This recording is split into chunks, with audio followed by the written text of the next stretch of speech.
Okay, our next speaker will be Nandini Trivedi from the Ohio State University. So she will tell us a story about the broken Luttinger theorem in the 2D Fermi-Hubbard model, a consequence for thermoelectric transport. So let's welcome Nandini. Well, good morning, and really thanks to the organizers for inviting me and to this really special conference where you've diagonalized the problem a different way, giving simulations and atomic gases a platform.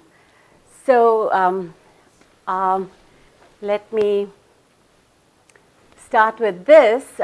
We have these complicated materials with many different elements, and it's truly remarkable. I'm trying to figure out where to stand. It's truly remarkable that we hope a simple model, it's audacious, I should say, that we think a model like this, as simple as this, the Hubbard model can describe this complicated material. But as we have seen, there's no way to solve this model exactly theoretically, so we can't exactly match theory and experiment in the absence of an exact solution.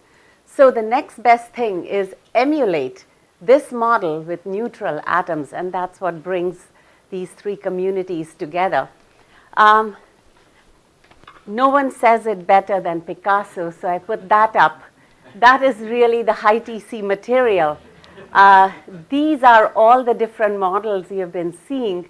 This could well be like a 3-band model, and then you're simplifying T prime, and this is the simplest Hubbard model right there.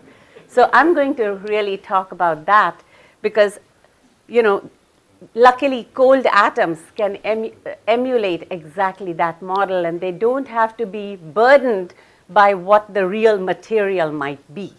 We do want to get to the real material, but it's best if we can first make sure we are on firm ground with the simplest Hubbard model and then march upwards.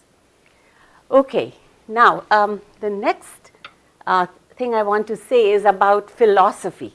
Like, what is exactly my philosophy here? So we have heard a lot about experiments today from ZX and about some of the ways of attacking the theory behind a lot of complicated phases that are happening at low temperatures. And what I would like to do is steer clear of all of that structure at low temperatures, go to highish temperatures, not really high, like above hopping scales, because then it's just a non-interacting system of electrons, come down to temperatures of order hopping, and try to understand this so-called normal state. That itself may not be normal. And then see what kind of instabilities might occur at low temperatures. So to get to that, I would also like to use a method that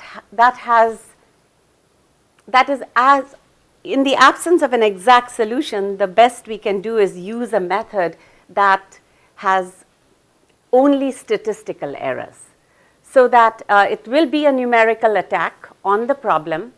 And we have heard about many different methods from Antoine. He talked about about this handshake of many different methods coming together. I'm going to focus on the determinantal quantum Monte Carlo technique and try to address it in a regime where only statistical errors matter. Now, as you all know, it has this sign problem, so let's see what we do about that.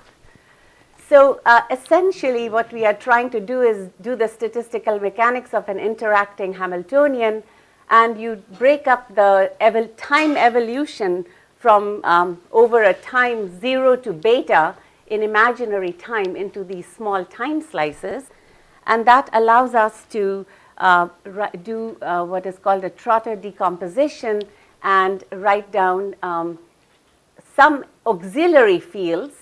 I'm going to use, Subir talked about continuous fields. I'm going to use Ising fields. You can use essentially any kind of field to decompose the problem.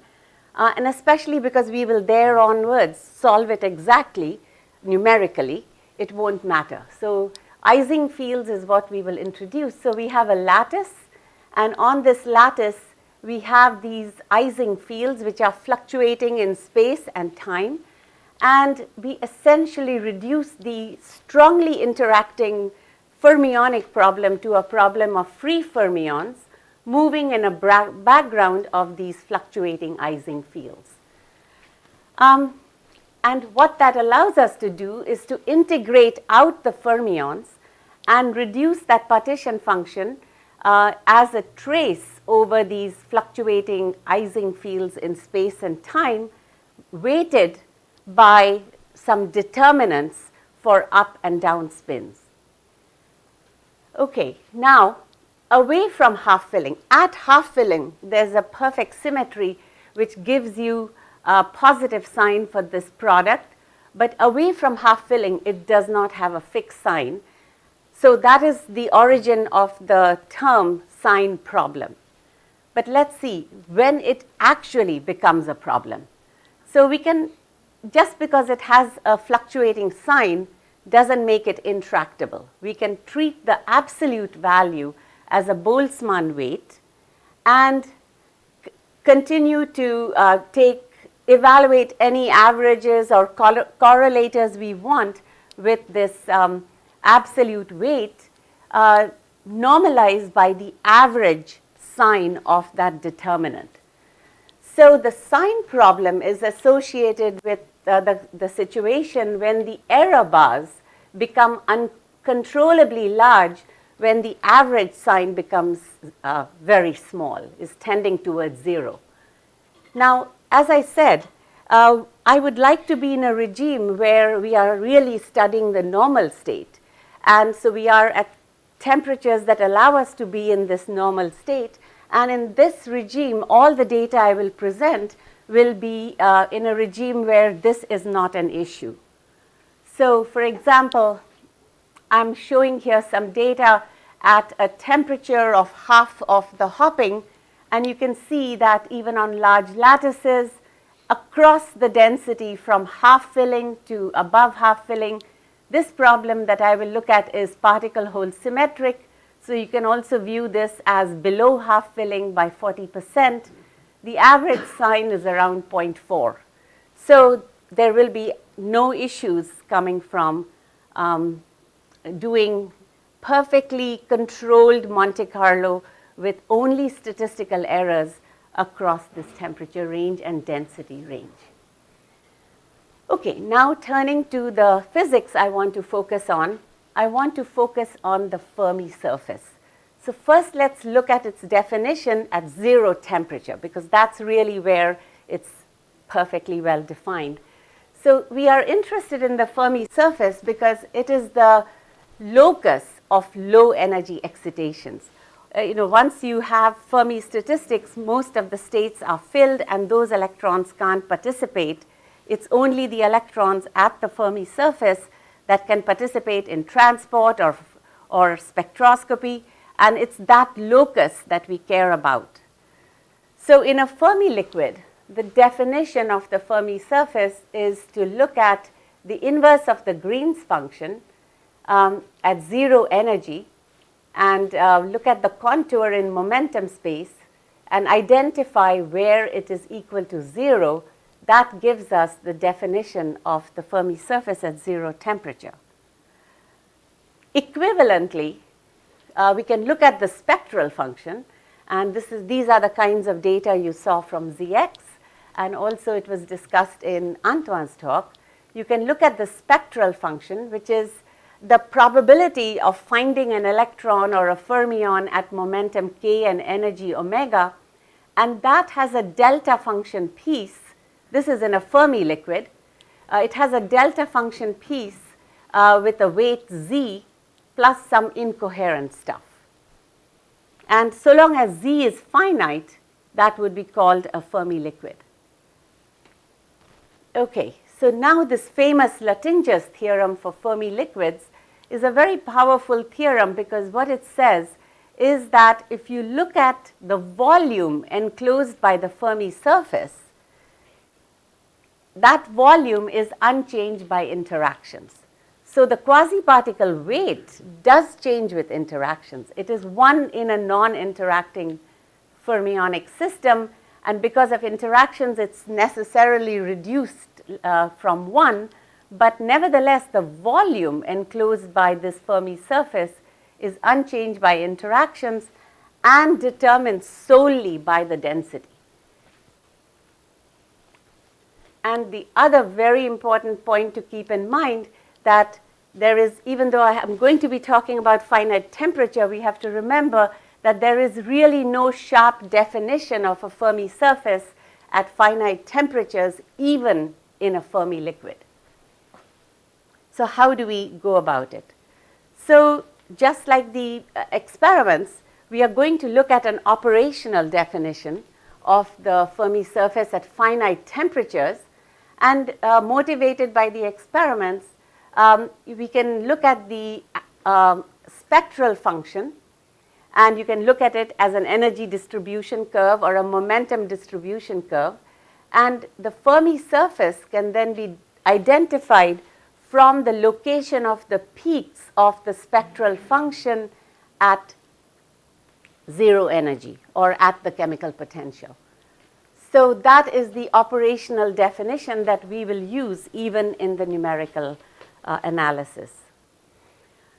Okay, so let's start with the Green's function, which is given by this definition.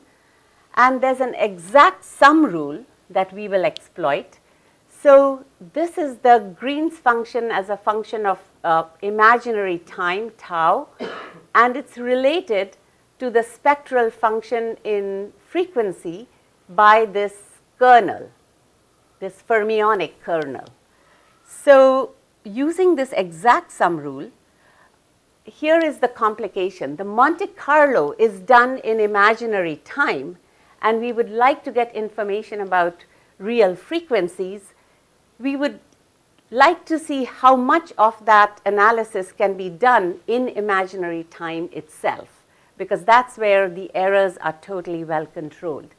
So we want to go to the longest time possible in the simulation, because that gives us information about the lowest frequencies. So the longest times now, there are periodic boundary conditions, so it goes from 0 to beta, and so the longest time is beta over 2. So let's look at this at beta over 2. Oh, sorry, I'm going to come to that. So I already said this. This is what we are interested in, and this is what we get from Monte Carlo. And to extract this, we have to do analytic continuation, and there are some issues with that. So I'm going to see how much we can get from here, and later I'll also look at the spectral function and tell you what are our results from the omega dependent case. Okay, so we look at the longest time tau, which is beta over 2, and at that point this kernel becomes 2 over cosh hyperbolic. And if you look at this kernel, it is peaked at omega equal to 0 and has a width on the order of the temperature. So essentially what it does, it picks out the 0 frequency, it's enhanced near the 0 frequency regime of the spectral function on a scale of the temperature. So that essentially allows us to connect the weight at 0 frequency in the spectral function with some prefactor here to the Green's function at tau equal to beta over 2. And this is for the same k. So this is what I'll do next, is I'll look at contours of g of k at tau equal to beta over 2 for various dopings and across the, for the Hubbard model as we dope it. And what we want to pay attention to is the location of the peaks of g of k at tau equal to beta over 2 as a proxy for the Fermi surface. Okay. So now just to get oriented, because people talk about particles and holes, and I want to be very sure we are talking about the same signs. So this is just the non-interacting nearest neighbor Hubbard model. This is the cosine contours at constant energy. Half filling is this diamond. Above half filling is greater than 1. Below half filling here, n is less than 1. Now usually in the Hubbard model we have been hearing about hole doping. So in most of the high TC cuprates we are going below the diamond. ZX also talked about the electron doping side. Since I'm considering just the TU Hubbard model, this is perfectly particle hole symmetric. So I could talk about either language, but just to keep it simple, I'm going to talk about half filling as this, and then I'll go electron doping as greater than n greater than 1. And I want you to pay attention to what a contour which in the non-interacting regime looks like this curvature, electron-like, how it changes when you start putting interactions into the problem. Okay, so I'm going to look at the Fermi surface. I put it in quotes because it is at finite temperatures, and I'm looking at a temperature of about half of the hopping. Okay, I'm going to show you two contours at u equal to 0, so non-interacting. The first is epsilon k equal to mu. That was just the band structure I showed you. And the second is from the peak of g of k at tau equal to beta over 2. So this is a rather large density, 1.4. Density of 1 is half filling and 2 would be the fill band. So this is halfway there. And you see the two contours exactly match. So this is the peak in G0 shown here in orange. Then you go to a lower density, they continue to match. And it's not surprising, this is the non-interacting problem. You're coming very close to half filling and the two contours match.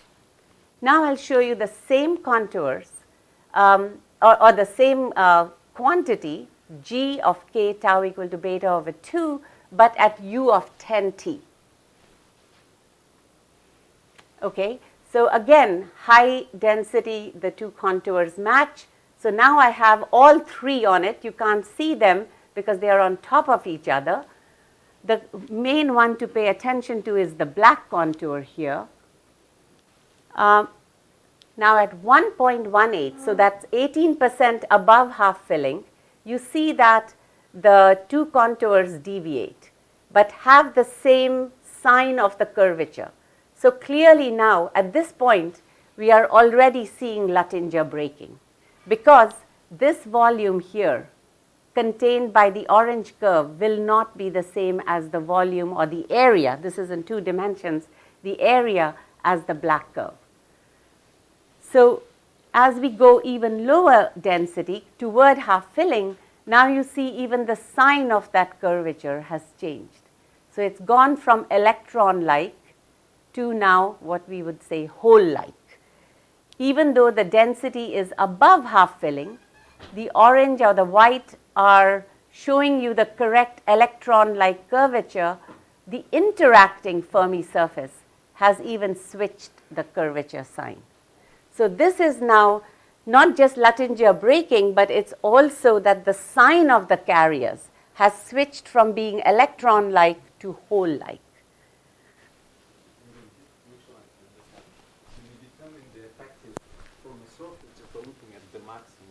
Yes. Yes, exactly. The maximum of g of k is also the same point at which. This is a of k on mu. Exactly. So this is by that the exact sum rule I showed you. A of k at omega equal to 0 is the same as g of k at tau equal to beta over 2. So we can look at the maximum of this, which is what this black contour is. And Nandini, just to reinforce what you are saying, I would say that all simulation methods that are able to access this temperature range see that effect. And this is the grain region. You had a question, Eugene, yesterday about my talk. What is this strongly correlated metal grain region. This Yes. is what happens. This is that region. Yeah. Question? Sorry, it's hard for me to read the color markings on the chromoscope, but for U equals 10T, it's much broader, right? Like the variation on the color scale? Yes. Function of K is no Yes. sharp. Yes. It isn't very sharp, but there's a clear maximum. It's very high. And that same method is giving this equality and this deviation and this larger deviation. So actually, this is T equals 0.5 hopping, which is, I understand, sort of routinely accessible in the cold atom simulations now. Yes. So this is one of the effects that we would like to see Yes. coming out of, say, one particle spectroscopies. Yes, exactly. Sorry, Exactly. just pointing out. Yes, exactly. So turning to the cold atom experiments, don't try to go to too low temperatures. You are already there. Yeah. And already there is one of the most fundamental thing on which we need to build the theories is already happening at those temperatures, and that is the violation of the Luttinger sum rule, or this volume rule. Nandini? Yeah. Just quickly, the equivalency that you drew between this quantity and A of omega at omega 0, it wasn't exact, right? So there is some mixing of A at other omegas in that integral. Yeah. How much of this is affected by that, you think? Yeah. So just to Asan's question, this is the exact expression. But when I go to tau equal to beta over 2, this is exact. But then I pull out just the weight at omega equal to 0. Actually, it's omegas on the order of t that are contributing. And your question is, how much of that aspect is important? I'll show you a contour in a bit, okay, for this entire quantity, and you'll be able to see. Okay. Okay, so now we can take that area that was contained within the black curve, the interacting Green's function curve, and look at the volume or the area contained in that. So on the horizontal axis, I have the density. On the vertical axis, I have that Fermi surface volume. Luttinger's theorem would say that this volume should go like n. So that is this line here. And you can see above 20%, so above a density of 1.2, indeed the Fermi surface volume tracks the density of the fermions. But around 20%, it starts deviating. And that is where you saw that the contours were deviating from the non-interacting contour. So this is the Luttinger breaking that you're seeing. And it continues all the way, and then at half filling, of course, you have a Mott insulator, so there is no volume. It's a zero volume there. But there is a steady breakdown starting from 20% above half filling. And at the star is where the curvature changed. So I have marked 2 points there.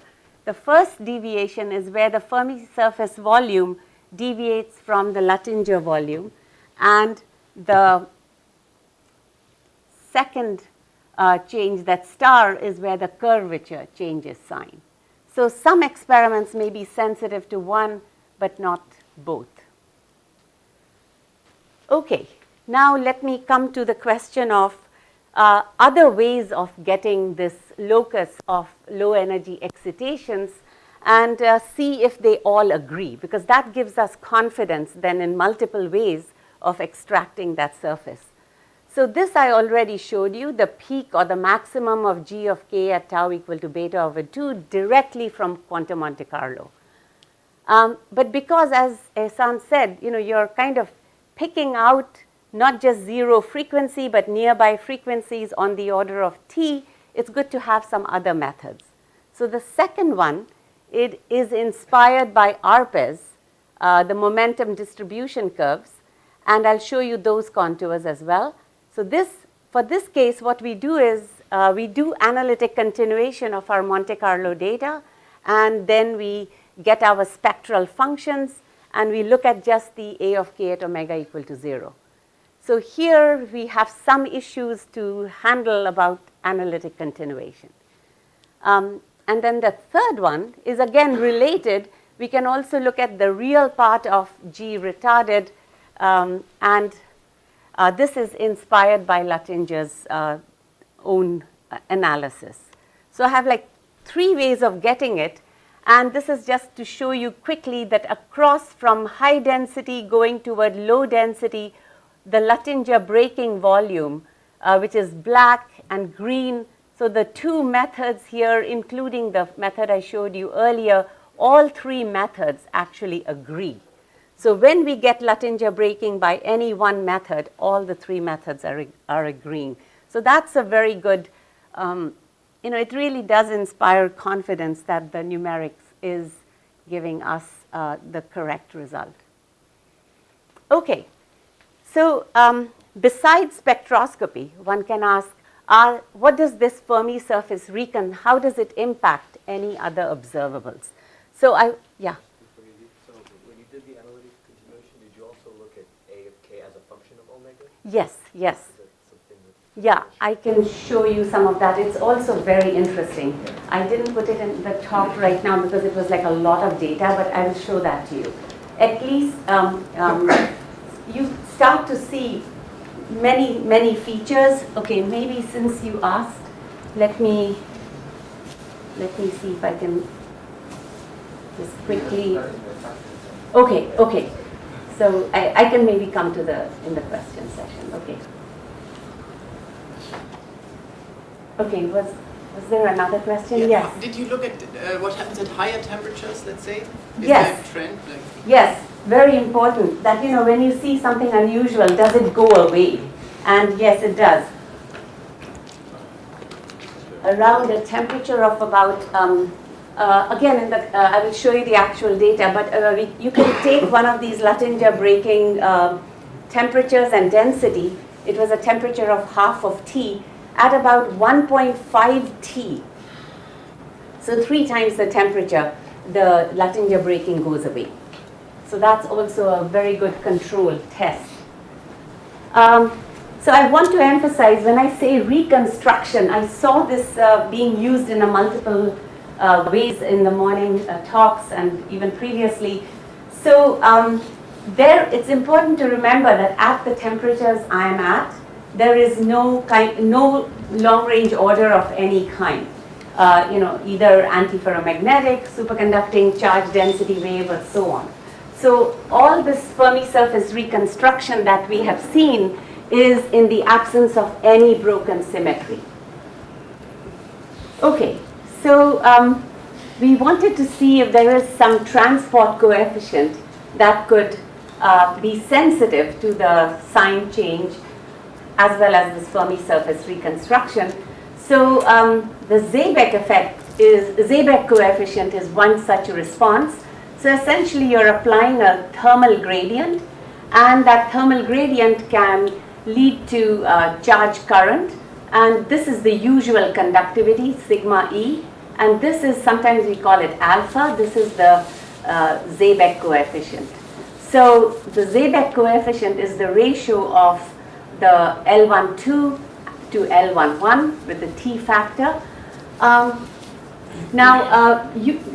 Typically one would look at current correlators, and with gradient of temperatures, these are complicated, but you can look at the Kelvin formula, which is a proxy for this Seebeck coefficient, and it's given by the temperature derivative of the chemical potential. Using Maxwell relation, this del mu del T is del S del N, so this is something we have access to from the Monte Carlo. So let's see, we calculate at our temperatures and interactions of interest, we calculate the equation of state, N of mu and T, and from that get the entropy, and that's shown here. You see this is the non-interacting one in dotted, the orange one is the interacting Hubbard model at 8T or 10T, it's not that different. And from this entropy, we can take a derivative. So del S del N, this particular derivative, and get the Seebeck coefficient. My goodness, it's going to repeat because I didn't hit the right button. Okay. Okay, so you see very clearly that even the non-interacting one, there's a sign change from negative to positive. That's not the one we are interested in. But if you look, let's say on the electron side, the Seebeck coefficient at large densities is positive, and around 1.25 or so, there is a sign change. This is the sign change we want to focus on. Let me blow it up a bit. So the Seebeck coefficient is able to track the sign change due to the curvature of the Fermi surface. There is that other point I have also marked where the Luttinger volume violated from the non-interacting one, from the actual density. That feature doesn't show up in the Seebeck effect, but when the curvature changes, the Seebeck effect is able to pick it up.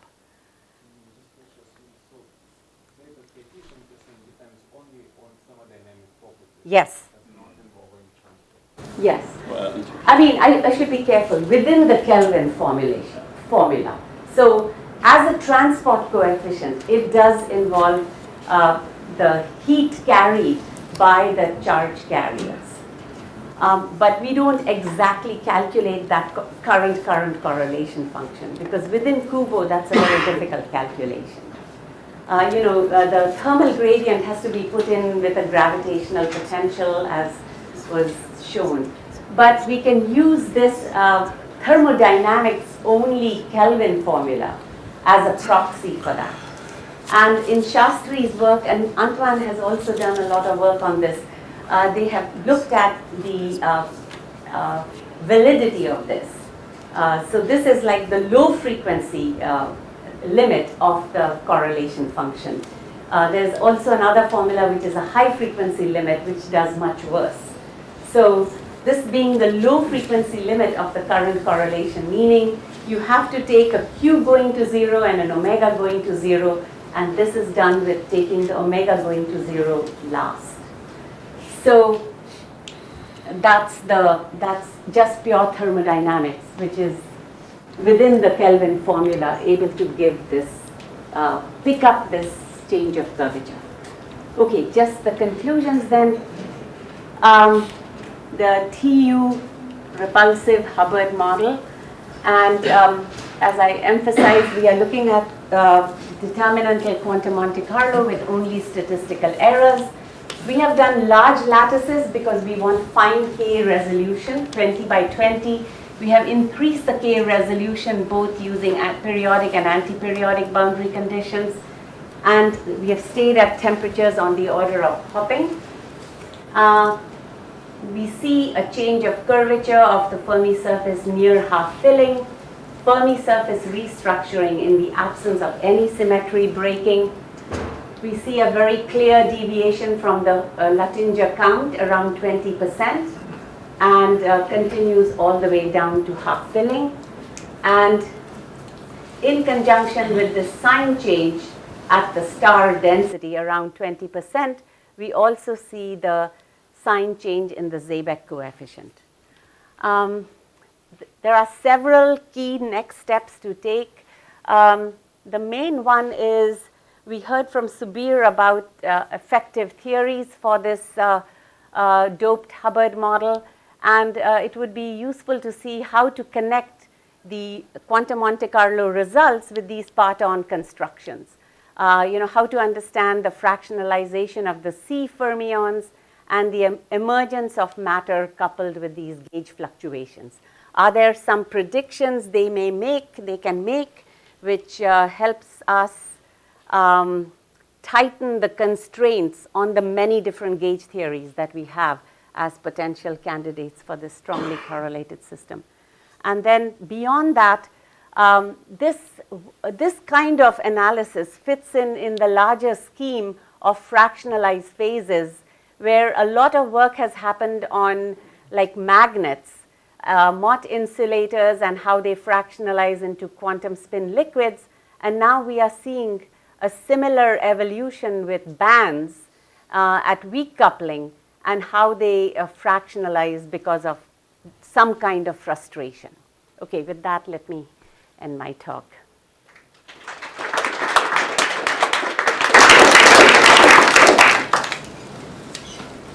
So this is going to be a somewhat longish comment, but first of all, what I have to say, well, thank you for the great talk. The first thing I want to say is that any of the computational methods you can be willing to use in this temperature range, which is, beta T is 2, so this is high temperature, way above any coherent scale for quasi-particle formation. All the methods see exactly the same thing. And in fact, I would even claim that given the temperature here and the fact that the correlation lengths are all very, very small, single-side DMFT gives all these results perfectly well. And so we all agree that this is what's going on. I want to make one comment. That's correct, Antoine's statement. It's a bit like first, so this is my philosophy.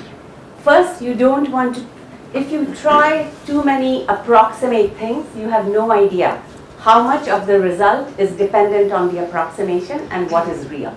So very important first to have like the analog of the numerical experiment with very tight error bars. And that's what we have here. Now you can certainly go and say, because the correlation lengths are so small, DMFT with few sites can give you things. But if you want a contour, then you'll have to look at like each K point. So right now our emphasis was on the contour. We did not want to make single site or any other approximation. So that's what I want to say. Yeah, but go ahead. I agree that correlation lengths of various order parameters is so short that many methods should agree. Yeah. Well, the second thing is that these results are completely independent of analytic continuation. I mean, you can see that by just, I'm just reinforcing the message, that you can see that by just doing direct extrapolation of the self-energy. You don't need any analytic continuation. So it's completely robust. Right. And the third thing is that the real question is actually what happens when you lower temperature. Yes. Because, all this happens even in higher dimensions where as you lower temperature, things become an honest to goodness Fermi liquid. The Fermi surface reshapes and, becomes sort of what you expect, right? So the whole question is, at the antinodes, the sign change of the real part of sigma or whatever that produces the curvature change, is it going to persist at low temperature or not? And this is all connected to eventually the opening of the sewer gap. Right. So, we are very true. I agree with all of those comments. The good thing right now is that we have, so again, we have no pseudo gap even. We have looked at the density of states. We are well above pseudo gap physics. So what is important is just to establish the baseline that already at normal states this is happening, and then as you enter different things you can start to look at it. The point I also agree about the green not needing analytic continuation, but it's a bit like once you have a method that doesn't use analytic continuation, you can start to see, you can also use this to develop greater confidence in doing maximum entropy or other ways of getting at the spectral functions. And there was that question about the spectral function. So sorry, let's keep the question minimal. this will be very minimal. I just want to show this because here it is. So this is the spectral function just integrated over the states at the Fermi surface. And you can see that at this temperature, it is, if it was non-interacting, there is one peak slightly broadened by temperature, this one here. But as you go toward half filling, you see how the spectral function is splitting up into additional structures there, reminiscent of lower Hubbard band, upper Hubbard band. So like cold atom experiments, this would be a very good thing to try to aim for, is seeing the sort of fractionalization by the generation of these extra features. These are just averaged over the states at the Fermi surface. So these extra features, and seeing how that then approaches the Mach limit where the central peak is gone and you are left with the upper and lower Hubbard bands. Sorry, we have to move to the next talk since we were kicked out from the room.